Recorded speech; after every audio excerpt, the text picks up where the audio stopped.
All right, welcome back to The Rich Project. It's your big mouth on the mic, Daddy Rich, vibing out with you, aka D Rich, alongside Jamisha Lee. Yes, it's me. And not only we have Jamisha Lee, but we got my man Papa Quest, who actually did that Christmas mix. The Christmas song with Dominic Gorley and Misha. Yeah. That 4 was years ago. Yeah. It's a really good track. Thank you. It is a really great track. I play it every year at Christmas parties. It's funny. So you owe me money. I owe you money every year. Every year I have to put it. So let's get into, before we introduce you, let's get into your bio. Yes, all right. So if you guys don't know Quest, Papa Quest began his career as a hip-hop producer in 2001 by learning from The Gila. Since then, he has worked on over 600 artist productions around the world. He's also known as the go-to guy for music and video production in the National Capital Region and is the founder of Dreamland Studios in 2019. He is not only behind the beat, he also wears many hats in the community. He flew to France and Spain to produce content for artists such as D-Track, DJ Unpire, and hip-hop legend Akhenaten of I Am. Wow, that's very good. I could do Very that. good. I couldn't do that either, Ackerman. Thank you. So welcome to The Rich welcome. Project. Thank you for coming in this morning to sit down with us. You're working on some new stuff. Jamisha, let's get to some of those questions. Yeah, so we're going to talk about Soundtrack, the exhibit. Can you tell us a little bit about what the origin of this concept is? So the soundtrack concept started during the pandemic. So during the pandemic, like a lot of people, we had a lot of time on our hands, and I started pondering ideas of what should be my next move as a producer. And I've always wanted to do those compilation albums, you know, like DJ Clue, Yeah. Funk Master Flex. Always wanted to do those compilation album that was all produced by myself and grouped a lot of people on it. But I thought to myself, that was not enough of a project just doing an album like this. During the time that a lot of people don't listen to album anymore. So when I visited my dad during the pandemic, he was doing a cleanup of the basement, and I found his old camera. So if people know me, I'm a photographer as well as being a beat maker and producer. So I wanted to combine all my passions into one, and that's where the birth of the soundtrack project came to light. My idea was to take pictures of artists that was going to be featured on the soundtrack project compilation, and have them in an exhibit. Right. So that's how the project came to light. And soundtrack, the name pretty much means soundtrack, right? So there's a soundtrack to those pictures. That's how it came together. I love that. And you've done 3 now. Yeah. So how many more are you going to do? I'm I'm going to do as many as I can. No, for real. I never put myself goals or boundaries, or thresholds. I'm fortunate to be passionate like this after 20 years of doing this, and still having passion for it, and still being curious about it. So I'm going to do as many as I can. So what gives you the motivation to keep on doing the stuff that you do? Like, what is the thing? What keeps you getting motivated? There's a lot of factors, but I think the number one factor is staying curious in life. Yeah. Just staying curious. I'm just a curious human being. I love trying new things. Yeah. I really do. That's how I became a videographer. Wow. So by wearing many hats, I keep saying I tell that to people, especially the youngins.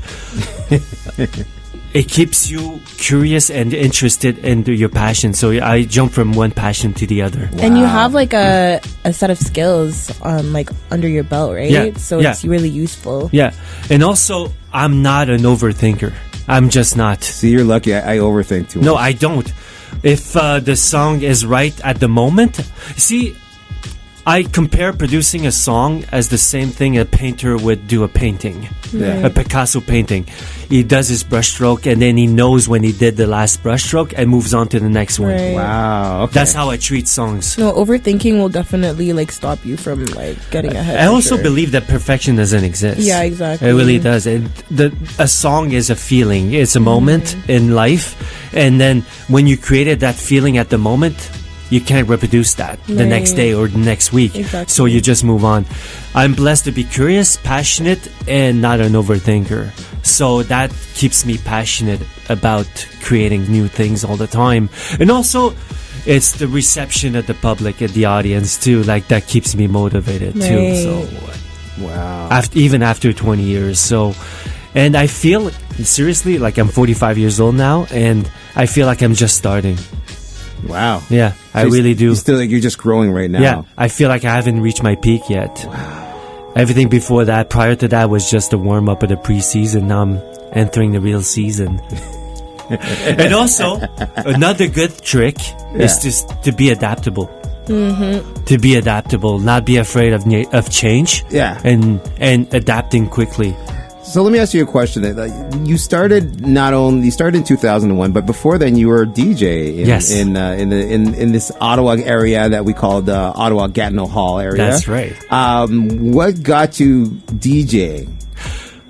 I know you got as a Christmas gift, like a mixer. Yes, that was the best Christmas gift ever. But what did you listen to other DJs? Did you? So it all started when I heard A Tribe Called Quest on the radio. Wow. In 1991. Wow. I was 11 years old. I heard A Tribe Called Quest. I was like, this is what I want to do. Yeah. I want to do music like this. It was Electric Relaxation. That Oh my God. specific song. That specific song gave me the spark to be a beat maker. But like we said earlier, Yeah. all good beat makers start at DJ, DJ. back then. Yeah. They all do. My main influence was DJ Premier. Oh wow. I really love his beats. And He has some good beats. He has but good- it started because I was just passionate about mixing and the hip hop culture and beats, like the sounds. Yeah. I didn't want to be a rapper. I just wanted to make sounds. Yeah. So that's how it started. And back then, you really had to like go and pick up records. Yeah. You have to do research. You have to look. Remember the store, Record Runner? Record Runners, Record Runners, Downtown Records, everywhere. Plus, I used to go to New York to grab some of my records Yes. too.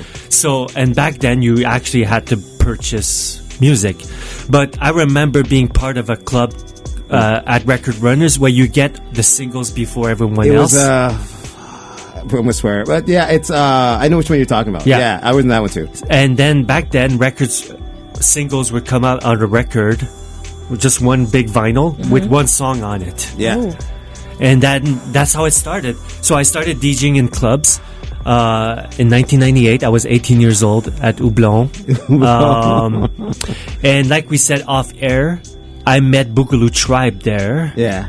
Anderson specifically, who was part of Boogaloo Tribe. Boogaloo Tribe was a hip-hop group from Ottawa. Yeah. Okay. Anderson brought me to their studio session, and that's when I switched from DJ to beatmaker. Amazing. Right there, because of this guy specifically. Anderson and Jugga and Patrick. Yeah. And then I started doing beats on MPC then. Back in the days. And that's when I dropped the DJ moniker and I became a producer. Wow. Pretty much, yeah. What happened in that session that made you think like, okay, I'm producing now? Well, I saw the technicality of how music was made. Okay. So I didn't want to play the music. Now I wanted to create the music. Okay, period. That's how it started. Yeah. So I was just, again, curiosity. And I was like, I remember the old kid hearing A Tribe Called Quest on the radio. I was like, geez, that's it. That's how I want to do beats. And then, like you said in my bio, in 2001, I was 21, I met The Healer. Yeah. For people that don't know who The Healer is, he produces for The Weeknd now. Oh, nice. Yeah. He's from Gatineau. Wow. He started with Capital Profits. Capital Profits, back in the days. Yeah. Yeah. He produced the Masari hits. Yeah. The first Masari. Masari album. I remember Yeah. the album. I love him. And Billy, Dance to the he's the dance guy. of He's the the guy. He's my mentor. He taught me. He's my mentor, and now shout out him. His real name's Jason, and now he lives in LA. Jason. Good Jasons. You never found a bad Mask Jason. off. Because for people that don't know, XO, but Capital Prophets became XO. We Yeah. signed The Weeknd. Wow. And he was their in-house producer. And now he produced the biggest Weekend hits. Wow, that's Oh, so he's the one he's amazing. producing some of the hits. At Blinding the, Lights. Wow. So you're low-key plugged in. Yeah, you're plugged in. Okay. Man. Look at that. I Look at love that for you. Look at that. And we come from the same Gatineau neighborhood. Yeah. Oh, That is that's so hilarious. cool. I remember back in the days for when Capital Prophets was started. I met them, and they used to come by the radio all the time. And I'm sorry, actually give me a shout out in his first album. Yeah. Big shout out to Daddy Yeah. Rich. So once again, Ottawa has some amazing talent out Yes. there, and still growing even more, Yeah. and the community is even growing even more with that. Oh, sorry. Go to the next question. I was going to say something. It's okay. So where can people see and buy the frames from your volume 3 of the soundtrack exhibit? So the soundtrack projects, they all start as exhibits, right? So the first Yeah, one was right. at L'Imagier in Elmer. No, I know you know that. So Yeah. I wanted to specify that to the people who don't know what the project is. The first one started in Elmer. The second one was at the Ottawa Art Gallery. Yeah. Part of the 83 Till Infinity exhibit. Yeah. And then this third one is back in Hall at the Troquet. So they all start as exhibits. And so now they have to go to Troquet until the end of January. The frames are there on the wall. Physically. So that's why I wanted to do that as a physical exhibit. I want people to go there and actually go in person and scan the QR code next to the frame and hear the song. Because you can't hear the songs anywhere else right now at the moment except Oh, there. really? Yeah. Are they or gonna- on the station this morning. So, Are they going to be uploaded on Spotify Yes. and Apple Music? so when the exhibit is wrapped Finished? up Okay. and finished and the frames are sold, I upload the project as an album on Spotify and Apple Music. Wow. So that's where you can hear the first two, right? Yeah. Volume Yeah. 1 and Volume 2. And for people that don't know, EOS is the Volume 2, right? Yeah. Universe? I dropped a little stuff on the volume. Yes. Oh, When okay. you listen to the Volume 2 album from A to Z, from top to bottom, he's the host on it. Yeah. Okay. I was there in the beginning. Yes. Okay, I didn't even know that. Yeah. I came by and I dropped a little stuff on Yeah. there. But So- for the moment, it's at Troquet in the hall. That's a really great idea. Yeah. It's your music is part of that exhibit, and the only way they can hear that music. Yeah, it's If to they physically go- go there and scan the QR code. That's the plan, and that was always the goal. Bring people there, and a long story short, why Troquet is because I was also a DJ in the hall after Houblon at Maxime's. Maxime's, that's our DJ too. For Back in people the that day. didn't know, I know. that was on Portage, and it's right beside Troquet. So I wanted to go back to my roots Yeah. as a DJ. That's why the exhibit's there right now. Wow. Okay. At the moment, as we speak. So it's available at Le Troquet. What is the address and times? Well, it's a restaurant bar. Okay. So they're open as from 11 a.m. till 2 a.m. Okay. every day, all day. What's the exact address? As you looked up the address. But if you Google Le Troquet, Le that's the Troquet. only spot that comes up. Yeah. Okay. So he's looking for the address. 41 Laval Street. 41 Laval Street. Yeah. In Hall. yeah. Hall. Everybody. Well, it's not Hall. It's Gatineau. Yeah, we still call it Hall. I but- see. It's like the downtown of Gatineau. Yeah, Yes. pretty much. Yeah. Pretty much. Yeah. Before the merge, they were all separate cities. Yeah, it was. Yeah, I still call it Hall too. Yeah, everyone Maxime still there, does yeah. over there. All right. on Google Maps, It's on Jason. Google Maps. I mean, It's on Daddy Google- Rich. Daddy Rich is on good Google Maps. Jamisha Lee. All right, no mask off. What's the next question? So where is Volume 4 going to be, and when good are question. you planning on releasing that? So I'm starting to really produce the tracks for Volume 4 now, because also soundtrack, every song is produced for the exhibit, right? Yeah. They don't Yes. exist prior to that. So, and I want to do a different city or location every time I do a new exhibit. So the Volume 4 is going to be officially in Montreal. Oh, Yeah. that's major. Yeah. I love that for you. Since we have a connection like with Montreal, because we're only 2 hours away. 2 hours away. An hour if you're driving fast like Yeah, me. an hour and 30 minutes maybe. But I want to combine artists from Montreal on the same track with people from Gatineau and Ottawa. Wow. And I'm going to do the exhibit there in the fall of 2025. So you're gonna have Montreal and Ottawa Gatineau rappers on the same song, yeah. Are you going to? Do you have like any ideas of who? What artist you gonna work with? I don't know. You don't know yet. No, Not yet? I go with the flow. Okay. I really don't overanalyze it. Right.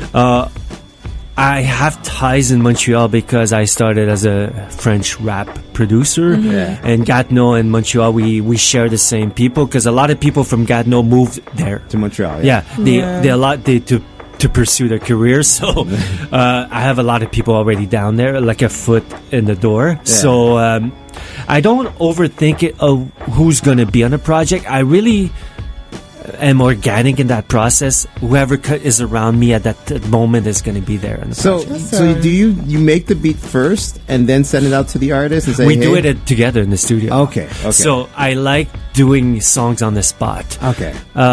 I know where back then you used to like send beats to the artist, he would write on his end, but I invite the artist in the studio. Yeah. I start doing the beat when he's there, Yeah. and he starts writing at the moment, Okay. at the same time. that's so cool. that way the song is more organic, and also it prevents the artist or singer or writer to not overthink it too. Oh yeah, so they're there. They're there on the spot. Okay. And usually after 2 or 3 hours we have a song. Yeah. Wow. Yeah, because the flow and the inspiration of the moment in the studio really helps the creation process. It really does.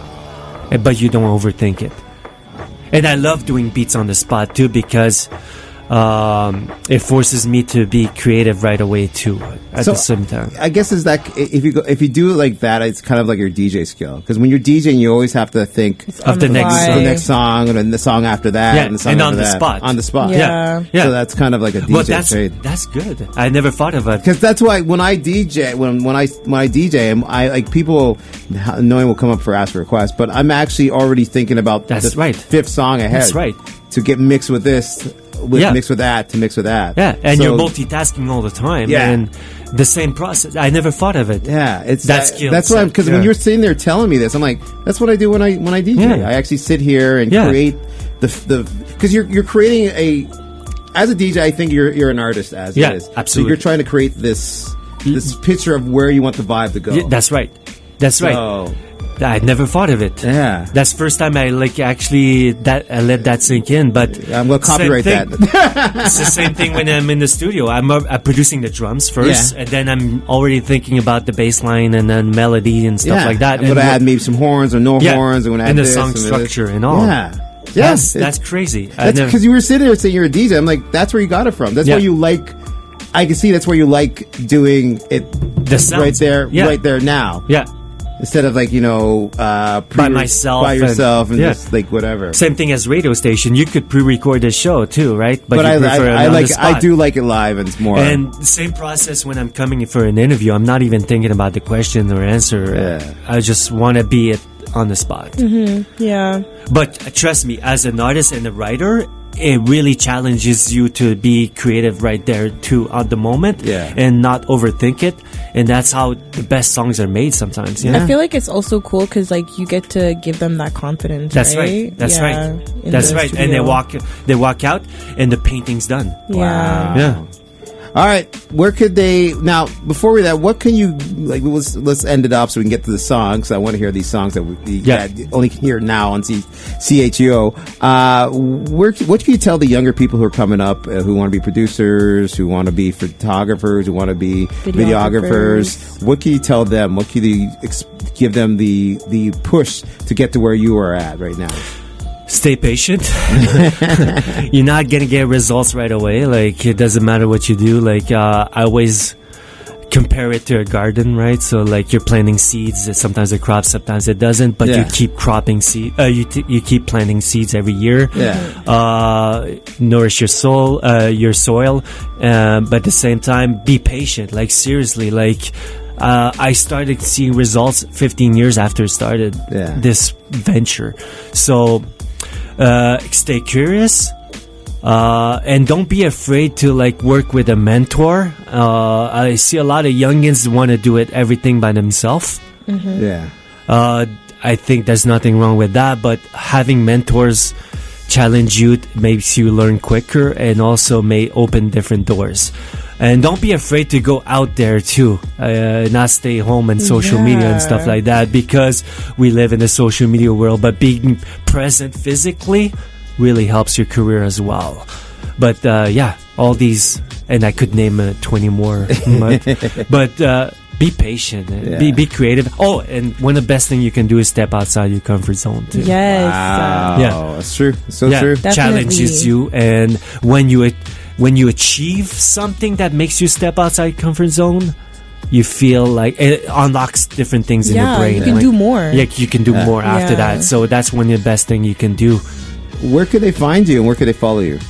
On all social media, Quest, but Instagram's the best way to find me. It is now the best way. Yeah, it's the best way. Facebook, same thing. But yeah, and also like, don't be afraid to DM me. I answer to everyone messages. So Quest on Instagram. Yeah. All right, so I'll let you introduce this track. You say you released it today. Last week. Yeah. So what's the track called? And let's get into it. So this track is special. It's called Prestige. It features my boy Detrac from Gatineau and Mocha Only from Vancouver. All right, we'll be right back after this. Keep it locked, keep it live. This is The Rich Project. Let's go.